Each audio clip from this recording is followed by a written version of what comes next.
नमस्कार दोस्तों, आप सभी का वारको शो के स्कूल बैग सीरीज के इस एपिसोड में स्वागत है। रॉक पेपर सीजर हम अक्सर दोस्तों के साथ खेलते हैं, लेकिन ये खेल इतना दिलचस्प क्यों है? इस खेल में ना किसी पेन, पेपर, बोर्ड या ग्राउंड की जरूरत पड़ती है, बस कुछ हाथ के इशारे और गेम शुरू। लेकिन जिस खेल को हम इतनी सहजता से खेलते हैं, इसका एक रोमांचक इतिहास है और ये सिंबल है स्ट्रेटेजिक थिंकिंग और डिसीजन मेकिंग का। समय था लगभग 200 BCE का, चाइना में हान डायनेस्टी का राज था और इसी समय मूल रूप से रॉक पेपर सीजर खेल की उत्पत्ति हुई। इसे मूल रूप से शाओ शिलिंग कहा जाता था। यह चाइनीज एरिस्टोक्रेसी का एक बहुत ही पॉपुलर खेल था। शाओ शिलिंग सिर्फ एक खेल ही नहीं था, यह एक तरीका था निर्णय लेने का और विवादों को सुलझाने का। हाथ के कुछ सरल इशारे जो कि विभिन्न तत्वों को दर्शाते थे, और शायद यही एक और रीजन था जिसकी वजह से ये गेम बहुत ही पॉपुलर हुआ। खेल धीरे धीरे पहुंचा जापान और जान केन के नाम से विकसित हुआ। जापानी संस्करण ने सारे सिद्धांत मूल रूप से वही रखे, लेकिन हाथ के इशारों को स्टैंडर्डाइज किया, जिनको आज हम जानते हैं रॉक एक मुट्ठी, पेपर एक खुला हाथ और सिजर्स। जान केन खाली बच्चों का ही खेल नहीं था, बल्कि धीरे धीरे बड़ों में भी उतना ही प्रसिद्ध होता जा रहा था। बड़े इसका इस्तेमाल करते थे निर्णय लेने में और अपनी लड़ाइयों को सुलझाने में। हर एक इंसान के पास जीतने का बराबर मौका होता था और शायद इसीलिए यह खेल इतना पॉपुलर होता जा रहा था और जापान की बन गया था एक कल्चरल प्रैक्टिस। मानव जाति के इवोल्यूशन में हाथों के इशारे कम्युनिकेशन और सर्वाइवल का एक माध्यम रहे हैं।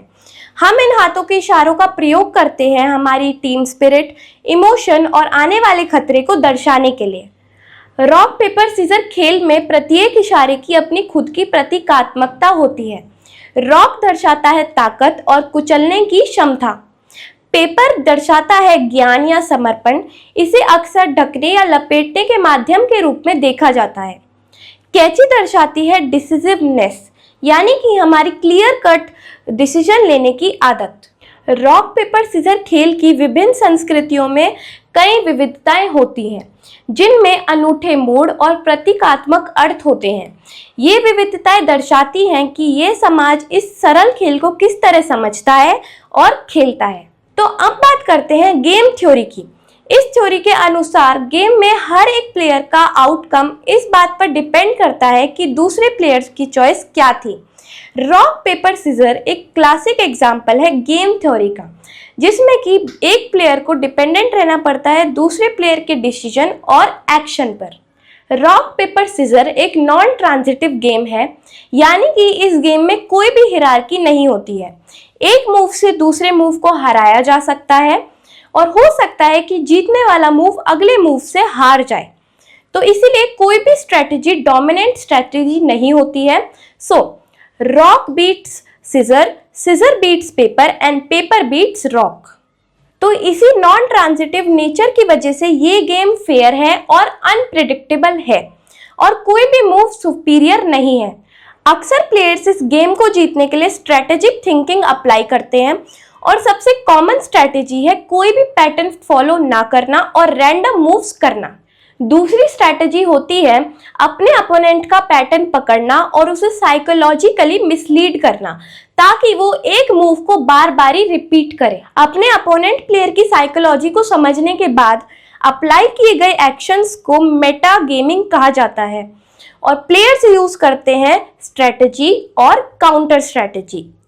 तो ये गेम सिर्फ लक या फिर चांस पे आधारित नहीं रह जाता है। ये एक टेस्ट है आपकी मेंटल एबिलिटी और साइकोलॉजी और आपकी जल्दी रिएक्ट करने की क्षमता का। तो अब आते हैं फन फैक्ट्स पे। रॉक पेपर सीजर सिर्फ एक पास टाइम गेम नहीं है, इसके बहुत बड़े बड़े टूर्नामेंट्स होते हैं और इन टूर्नामेंट्स को करवाती है rock paper scissor association. Guinness world record. Rock paper scissor का अब तक का सबसे बड़ा टूर्नामेंट 24 दिसंबर 2019 में चाइना के टियानजिंग शहर में हुआ था। इस टूर्नामेंट में 10,033 लोगों ने हिस्सा लिया था। तो तब तक आप खेलते हैं रॉक पेपर सीजर को अपनी स्ट्रेटेजिक थिंकिंग और साइकोलॉजी को इम्प्रूव करने के लिए। हमारे चैनल को सब्सक्राइब करिए, वीडियो को लाइक करिए, ज़्यादा से ज़्यादा शेयर करिए। तो मिलते हैं आपसे अगली वीडियो में, तब तक के लिए नमस्कार।